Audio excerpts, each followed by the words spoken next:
Good evening. This is the 8-hour workday with Rex Haymarket, where every crisis somehow becomes your bill and their bonus. Tonight we need to talk about a number so absurd it sounds like satire. $1 trillion. Not a national budget, not a war package, not the GDP of a small country, one man's paper net worth. After SpaceX went public, Elon Musk became the world's first trillionaire. On paper, of course, because that is how modern wealth works. It does not arrive in a suitcase. It does not sit in a checking account.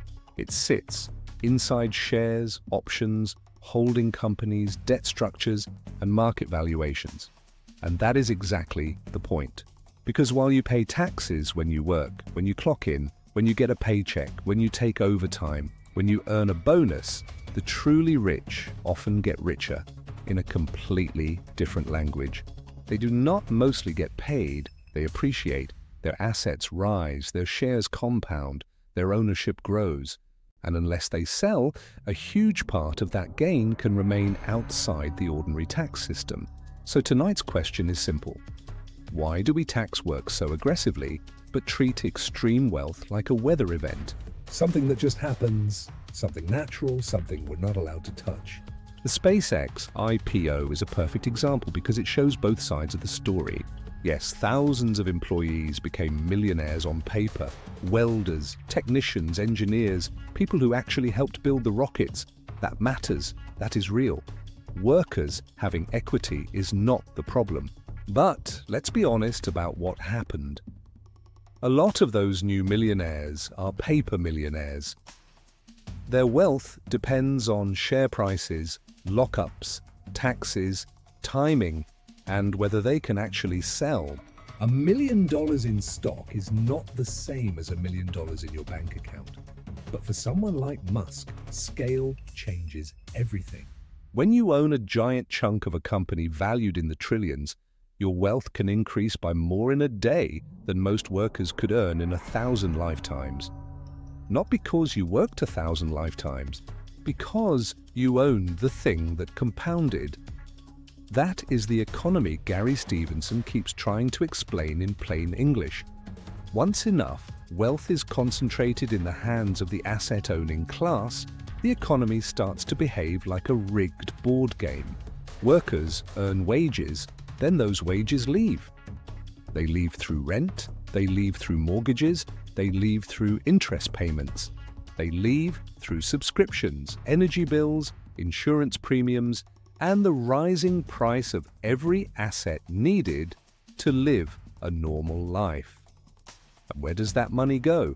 To owners, landlords, shareholders, banks, funds, the people and institutions already sitting on the assets. And then those owners use that income to buy more assets, and the cycle repeats.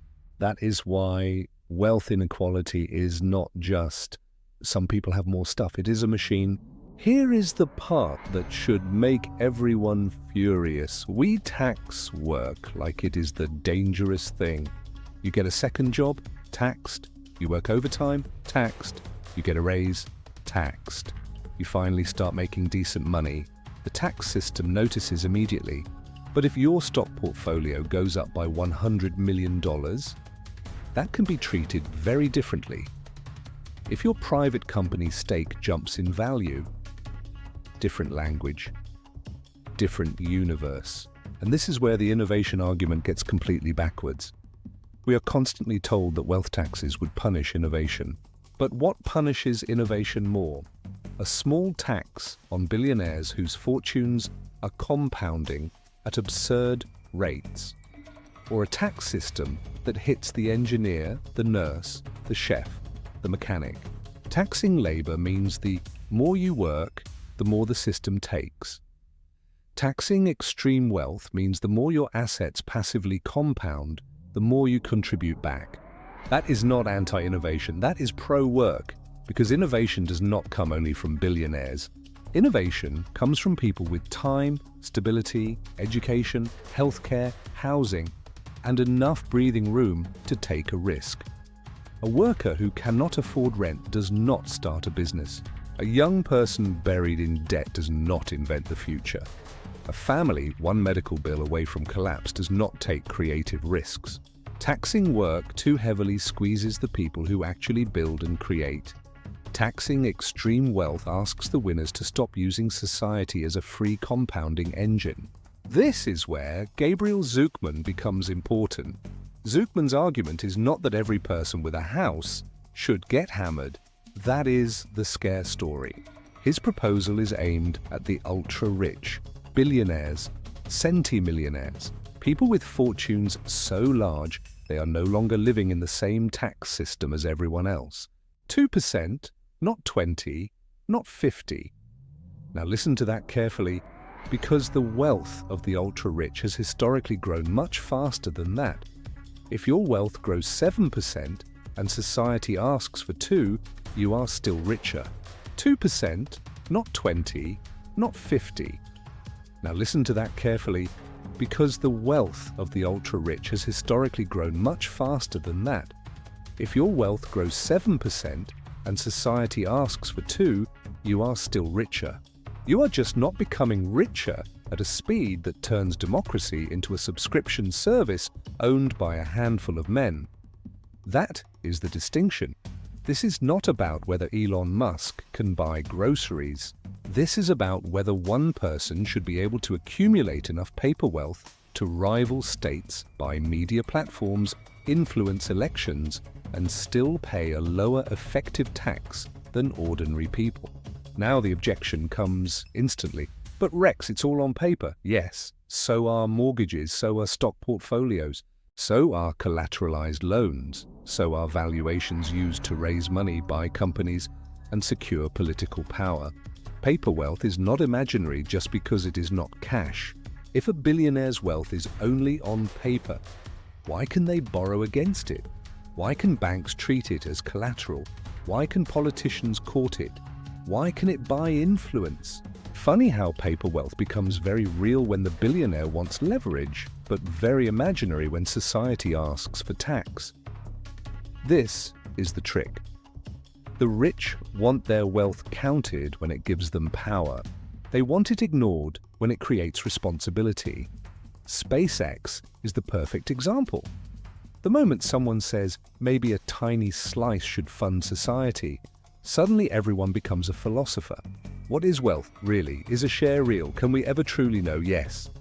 Apparently, we can know when banks lend against it and when executives brag about it. This is why wealth taxes are getting more popular, not because people hate success, because people can see the deal is broken. They are told the economy is booming while rent eats half their paycheck.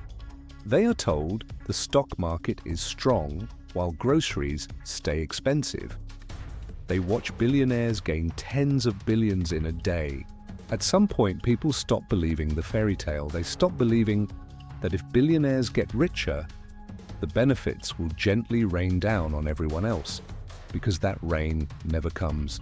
It gets captured on the way down by landlords, insurers, lenders, monopolies, and every toll booth between your paycheck and your life.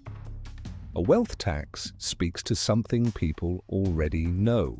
Work is overtaxed, ownership is undertaxed, and the people who live from paychecks are tired of financing a system that rewards people for already owning everything. Now, a serious point, a wealth tax has to be designed well. If you design it badly, rich people hide money, move money, and turn the tax code into a luxury escape room. So the design matters. You need high thresholds, so ordinary households are nowhere near it. You need clean valuation rules, you need exit taxes, you need enforcement. And you need to stop pretending the IRS can audit a trillionaire with a flashlight and a coupon. But none of those are reasons not to do it. They are reasons to do it properly. We figured out how to tax wages down to the dollar. We figured out how to track Venmo payments, how to garnish wages, and how to make ordinary people prove every deduction.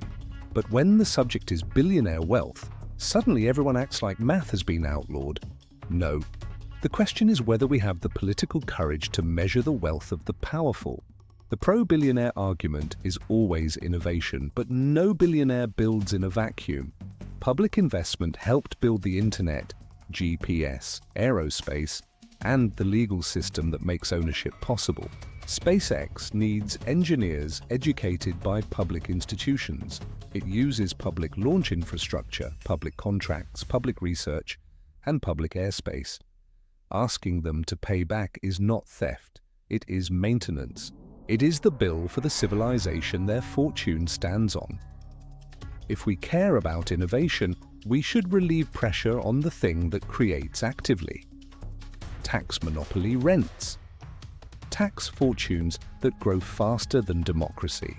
Then use the money to cut taxes on work, fund healthcare, and small business formation.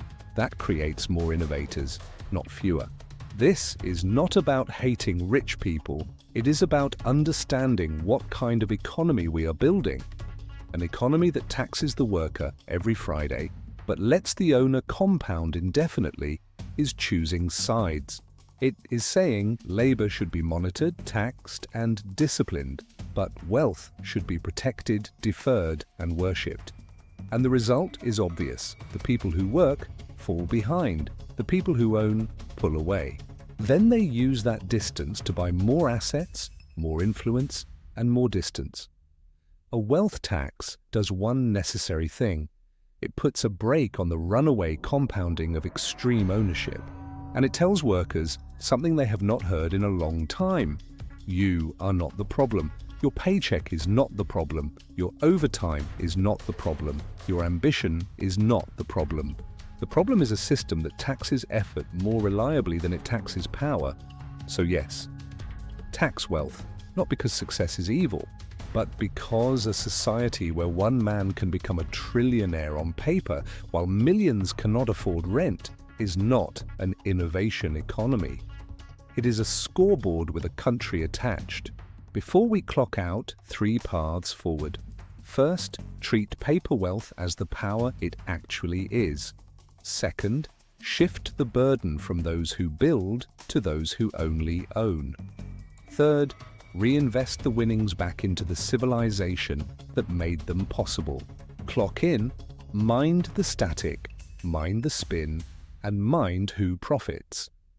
This has been the 8-hour workday. Clock out carefully. The bill is still running. Like and subscribe to Clock In.